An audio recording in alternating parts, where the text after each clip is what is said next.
distinguish between closed economy and open economy. So closed economy का first point, it's economy closed for international trade, foreign investment.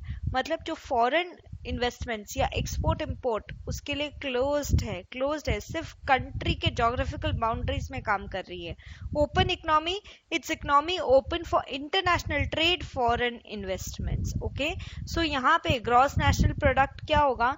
Gross national product ही gross domestic product होगा.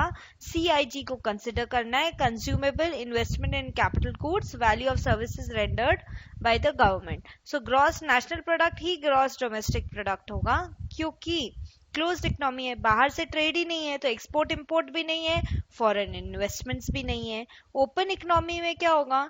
Gross national product at market price is equal to gross domestic product plus R minus P or CIG plus exports minus imports plus net investments from abroad R minus P, or GDP MP is equal to CIG plus X minus M. Whatever the case, so the formula.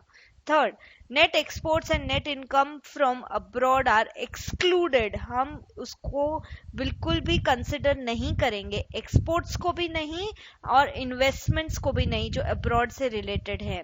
Open economy में net exports and net income from abroad is included. Fourth, closed economy में value of goods and services produced within the country is only considered for national income. Only country में, इसीलिए domestic is powerful here, within the country.